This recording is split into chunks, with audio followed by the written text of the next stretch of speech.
Hello beautiful soul! Welcome back to my channel. This is my channel from Japan, Kabayan. Scorpio, this reading is for you. Tingnan natin ang iyong June 28 to July 4, 2026. Maraming salamat muna sa mga subscriber, new subscriber, cross-watcher, at sa mga bagong pasok dyan. Welcome na welcome kayo sa bahay ni Ate Aimee. Sa mga nagpa-personal reading, maraming ding salamat. Kung gusto mo ng personal reading at energy mo lang talaga ang gusto mo makakuha natin, ilalagay ko dyan sa video, sa screen, yung ating FB, yung FB natin, text na lang kayo sa messenger, i-check yung maigi ha, para hindi kayo ma-scam kasi may nanggagaya sa akin. General reading, energy reading, ibig sabihin, ano man ang gender mo. No? Vice versa, palagi, gawin yung guide yung mga warning, hindi yung negative, warning yon. Ibig sabihin, i-analyze nyo, kailangan yung i-reverse, gumawa kayo ng paraan para maiwasan yung warning na yon. Isipin nyo maigi, okay? 30, ay, baliktad. Hindi marunong magbilang si ate. We have the 12, 13, 16, 23, and 17. Sagittarius, Virgo, Pisces, and Leo. Connected ka sa kanila or magkakaroon ka ng connection sa kanila? Okay. May mga bagay ka daw na iniisip na gusto, maaaring this is a desire or handun yung point ng sitwasyon na nakapagpapastress sa'yo, pwedeng nandun sa point na yon. Or sa iba sa inyo is nandun yung point na may mga bagay ka na hinihiling na gustong ma-achieve, may mga dreams na ganito, ganyan, ganon, ganyan. Medyo nagkakaroon ng stress ano, sa iba sa inyo. And then also, di ba siyempre gusto yung makawala o lumaya sa isang sitwasyon, pero mangyayari naman daw siya, ang sinasabi ito. Medyo wag ka lang din mag-focus to a sadness or dun sa ikinaka-stress mo. O syempre, andun din yung point na you need to progress the situation, di ba? Kasi kung hindi mo na mapiprogress at wala ka na ma-action o gagawin at magi-stagnant ka doon, eh, it's your choice. Pero kailangan mong ilaya talaga yung sarili mo. Or you need to focus lang talaga. Focus, confident. Kailangan sa iyo is mag-focus ka lang sa mga main concern mo na doon sa point na yun. Meron din nakita may mga small problem sa iba sa inyo. O may mga iniisip ka, pwedeng nando sa point. Andito yung anxiety, pagkabalisa, o pag-worried, or sa iba naman sa inyo is merong mga chismis, no? Pwedeng may mga taong pinagchichismisan ka, pinag-uusapan ka, or pwedeng nakikisaw-saw ka, pwedeng nandun sa point na yon sa iba sa inyo. Sa iba naman sa inyo is either merong kang iniisip na ikinaka-excite or merong excitement na darating sa iyo, no? Sa iba sa inyo. Maring may mga kahilingan na sa iba is madidelay ito, pero mangyayari naman siya. Kumbaga, siguro madidelay lang siya for a while, then it happen naman ang sinasabi dito. Sa iba naman, is nandun yung point na may mga pagpaparaya na sitwasyon. Either ikaw yung magpaparaya or may tao magpaparaya. Vice versa tayo ha, nandun sa point na yon. Handin din yung point na may mga depletion, pero it's more on stress and lungkot kasi, no? Sa nakita ko sa'yo dito. Losing something valuable sa iba sa inyo, ano mo na lang, marami ibig sabihin ng losing something valuable. And also, sa iba dito, is may pagnanakaw. Marami ibig rin sabihin ng pagnanakaw. Pagnanakaw ng pera, pagnanakaw ng identity, pagnanakaw ng something, basta may pagnanakaw ako nakikita. Hindi ko lang alam in what way. Siguro mayroon ako nakikitang playful situation. When it comes siguro sa playful situation is paulit-ulit na sitwasyon, pwedeng nahandun sa point na. Or may tao na nagiging very playful, or may mga ginagawa kayo, o gagawin kayo na ang outcome nun is hindi magiging maganda. No? Pwedeng nahandun sa point na yon. Kaya mag-ingat kayo sa mga decision nyo, sa action nyo, sa movement nyo, sa lahat. Pag-isipan nyo talagang maigi. No? Nahandun sa point na yon. Andito na yung point na may mga disease situation ako na nakikita. may mga sakit ba kayo o may mga taong may sakit sa iba sa inyo? Siyempre kailangan din na alagaan niyo rin yung sarili niyo, okay? Kasi alam niyo naman siguro 'di ba, kapag sabi nga ng doktor, kapag masyado ka stress sa buhay at nag-iisip ka ng mga stress, dun mag-uumpisa at maglalabasan yung iba't ibang sakit na puwedeng dumapo sa katawan natin, sa sarili natin. Kaya mag-ingat kayo when it comes to stress or depression, ha? Mag-ingat kayo. And then also is, hmm, there's a new situation ako na nakita. Either may new member of the family na parating. Marami ibig sabihin kasi no, either may mabubuntis, may buntis, or manganganak, 'di ba? Or kung may mga alaga kayo, pwedeng gano'n, o mag-a-adopt kayo, o kaya may mga anak na alaga nyo, or may titira sa bahay nyo, may mga gano'n sitwasyon. May mga new member ako nakikita kasi, no?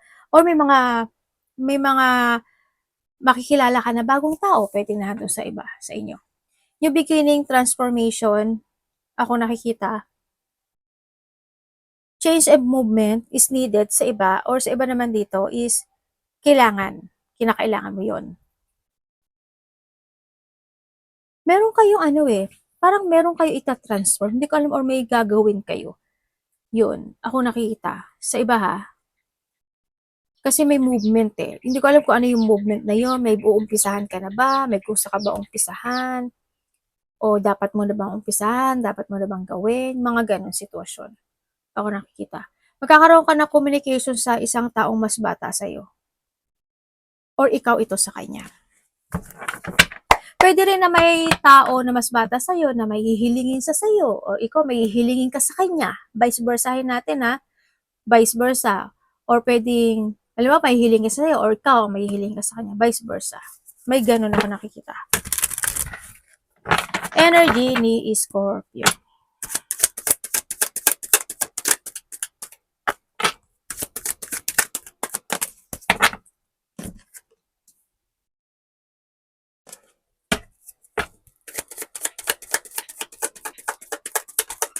Energy po niya. Thank you. Okay, when it comes sa iyong energy, sa iyong energy is may mga sitwasyon na iniisip mo na you feeling burden, you feeling struggle, you feeling stress, or nandun sa point na may mga bagay ka na iniisip na gusto mong gawin, na gusto mong aksyonan, gusto mong i-move to make it reality. Pwedeng nandun sa point na yun, no? Sa iba naman sa inyo is, yung energy mo is may mga biglaang magaganap o mangyayari na pwedeng mag-struggle ka, or pwedeng malungkot ka, mga gano'n, o pwedeng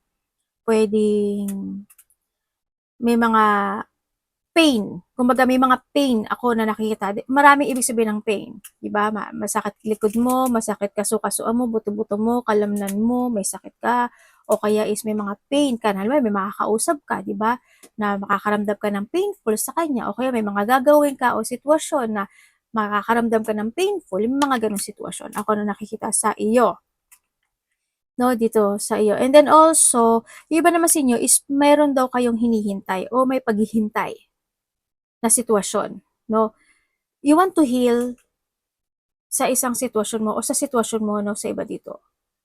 May mga bagay ka na you want to heal, you want to recover, mga ganong sitwasyon. Or maybe you are in a healing situation in some aspect of your life. O may mga bagay ka na gusto mong baguhin. Ano ba? Or maybe you have an idea to create something. Pwedeng nahato sa point na yun. Or you want to change for something. Yun. Parating. Yun ang nakikita ko sa iyo na energy. May mga ini-imagine yung iba. Medyo iba dito, emotional, Yun ang nakita ko. Energy. Parating kay Scorpio. Thank you.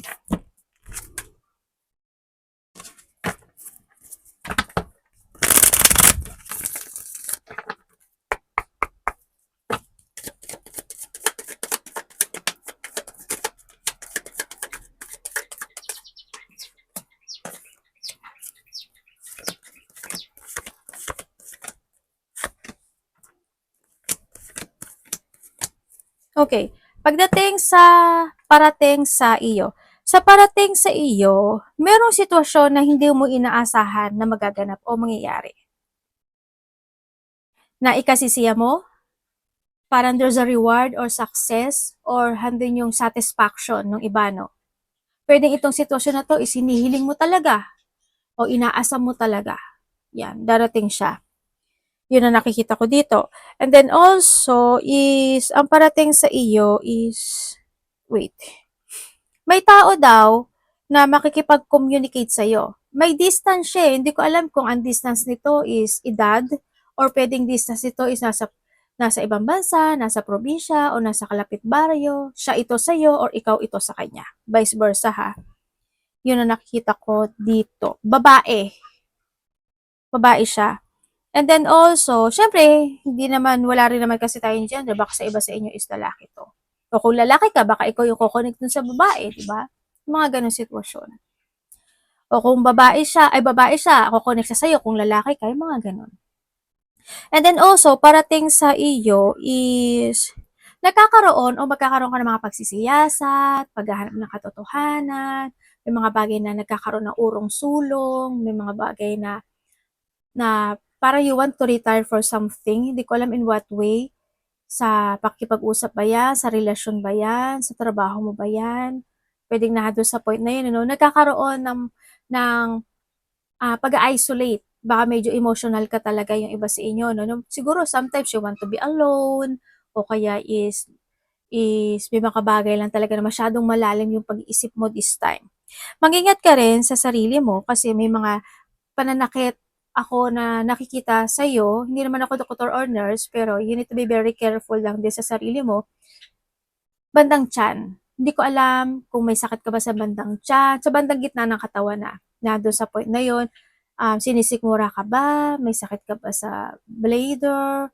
Or kung babae ka, is menstruation, syempre, o kaya is yung mga LBM, mga ganun sitwasyon, kinakabagan ka ba, mga ganun. Ingat ka na lang, baka rin kasi i-imbalance ka sa sitwasyon mo, di ba? O baka naman di sa sobrang stress mo, yun yung nagiging cause ng pananakit, di ba, ng bandang gitna ng katawan mo. And then also, parating din sa iyo is, dito kasi sa sitwasyon mo, medyo may pag-iwas ako nakikita sa iyo, no? Either ikaw yung iiwas sa isang taong malapit sa iyo, or siya yung iiwas sa iyo. Yun ang nakikita ko, ha? Yun. And meron din ako nakikita na pagbibigay ng payo or opinion. Pwedeng ikaw ito sa kanya or pwedeng siya ito sa iyo. Yun ang nakikita ko. Tao din to na malapit sa iyo. May mga travel situation ako nakikita. Either you thinking about traveling, malayo man yan o malapit, probinsya man yan o ibang bansa, o kung saan man yan, basta may travel ako nakikita dito o pwede mapag-uusapan or you're planning for a travel, pwedeng na doon sa point na yun ha. Yun ang mga nakita kong parating sa iyo. Someone's rejecting. Hindi ko alam in what way, meron ka bang tao na hindi ka kinakausap or hindi mo siya kinakausap or meron bang tao na bilak ka niya o bilak mo siya or wag naman sana yung pagba-blackmail, hindi na rin kasi maganda yung ganun. Kaya ingat na lang din kayo sa mga ganun sitwasyon kasi pwedeng mangyari yon sa lahat, no? May nakikita rin ako na galit, hindi ko alam in what way, pero may taong galit or galit o bitter or inggit, may mga galit o taong galit sa iyo, sa iba sa inyo. Yun ang nakikita ko. O baka ikaw rin ito, no, sa iba. Ingat na lang din kayo, ha? Yun. Babasahin ko yung card, May mga sitwasyon daw na makakaramdam ka ng pagod.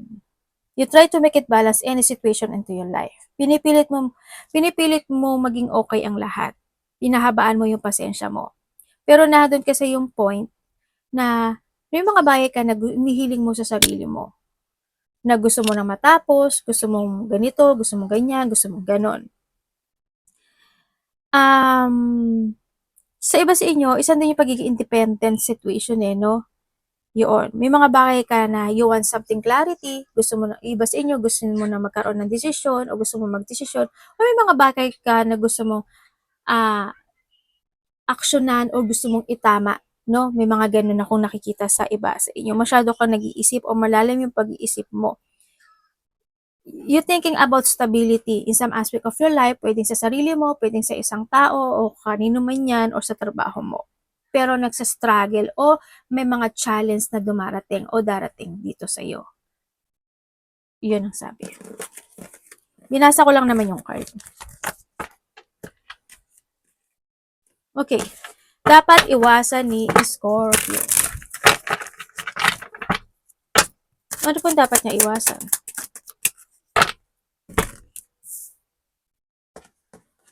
Pwede iba sa inyo, busy yung isip nyo ngayon, ano? Marami kayo iniisip.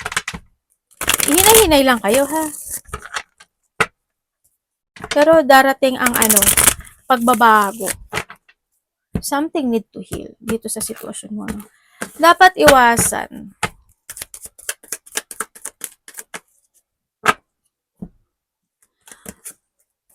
Okay. Dapat mong iwasan.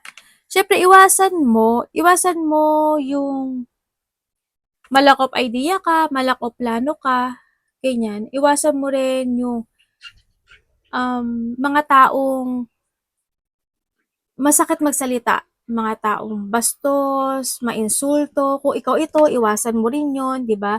Yung mga taong very defensive, or kung tama ka, depensahan mo yung sarili mo. In a good, in a nice way, di ba? Iwasan mo yung malack of mentality ka sa sitwasyon, yung ibig sabihin yung hindi ka makapag-isip ng tama, yung pabigla-bigla ka, iwasan mo yun, ha. Iwasan mo yung being a paranoid person or yung mga taong paranoid, iwasan mo yun. O kaya is yung mga sarcastic, mga ganyan, ikaw or kung sino man yung tao na yon, yung mga tao na sinungaling or being sinungaling, ganyan, o yung mga tao na paniniwalain ka nila sa gusto nilang paniwalain ka. Yung pipilitin ka, nagmamarunong, nagmamagaling. Kung ikaw ito, syempre iwasan mo din yun, ha? Kung yung mga taong ganun, syempre ganun. Huwag ka na lang din, siguro mas the point is kalma, no? Is the point. Pag-isipan, pag-aralan siya sa atin muna bago ang lahat. Ingat ka rin sa pagsasalita mo. Syempre, yung lungkot, iwasan mo. Yung mga pwede mo ikalungkot, pwedeng hindi maging maganda yung outcome, yung mga pagja-judge or yung mga taong judgmental, iwas ka na lang hangga't maaari, ano, nandun sa point na yun. Siyempre, nandun yung point din na kailangan din kasi is something need to transform, no, sa iba sa inyo.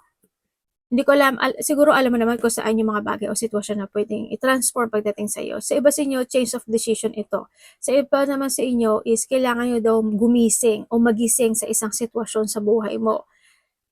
Tatandaan mo daw palagi yung mga natutunan mo sa nakaraan. You need to learn from the past situation.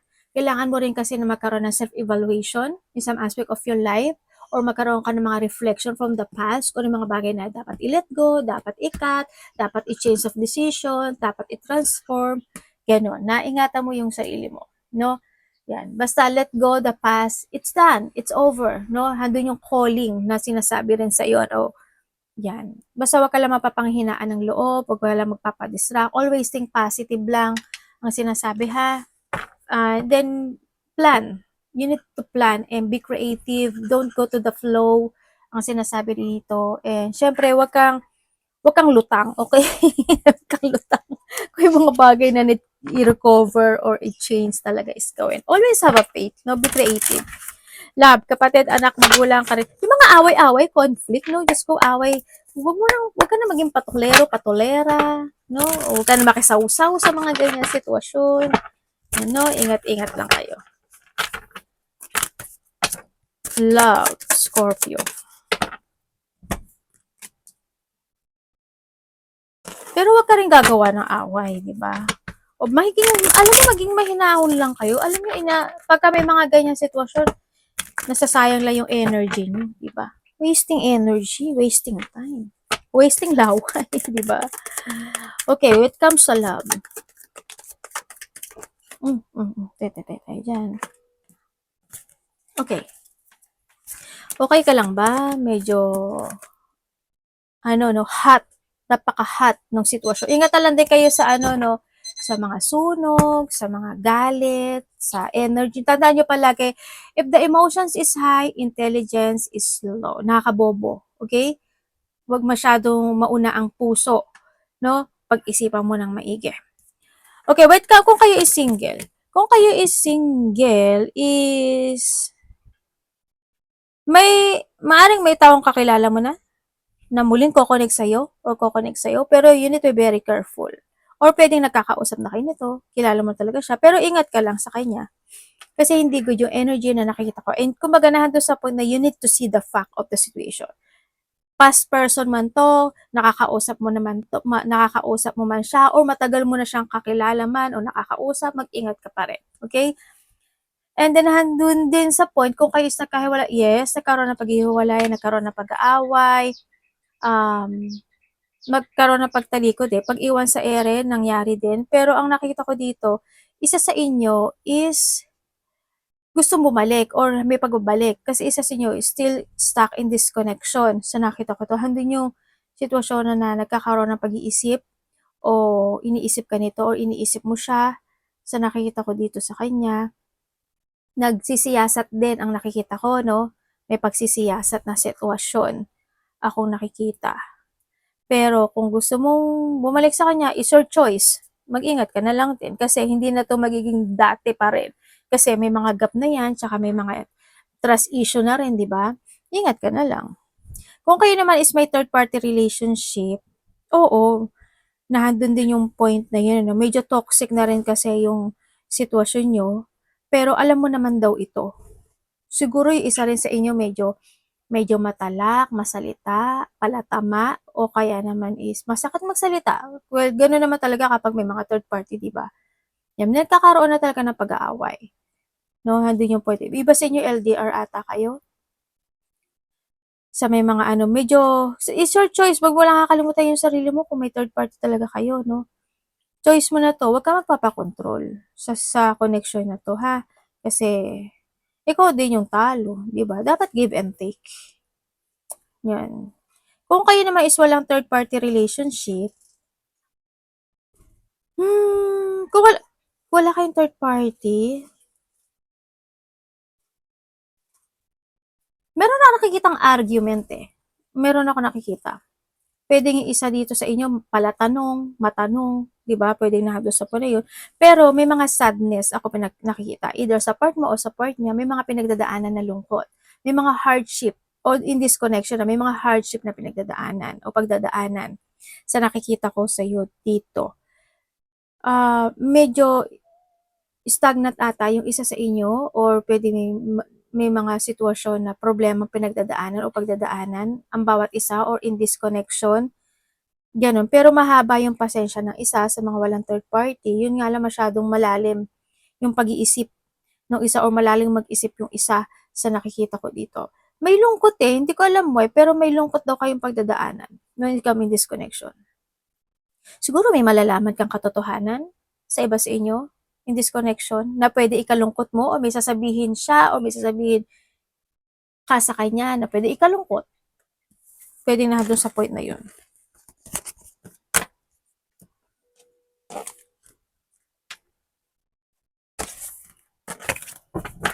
Your money at iyong trabaho. Pero pagdating sa mga walang you give your support and advice talaga, no, dun sa nakakonect sa iyo.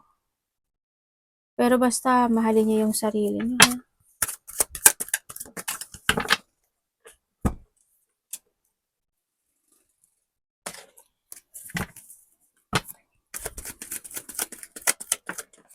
Okay, pagdating sa iyong trabaho. Sa trabaho mo, ginagawa mo naman daw yung lahat. Pagdating sa trabaho mo, no? Ginagawa mo yung lahat. Kung titingnan ko nga dito, wag ka lang masyadong ayan na naman ako. Hindi ko naman sinasabi na magdamot kayo sa buhay. Pero you need to control yourself. Hindi naman lahat kailangan ikaw lahat, ikaw yung tumulong, ikaw yung magbigay, di ba? Ganon.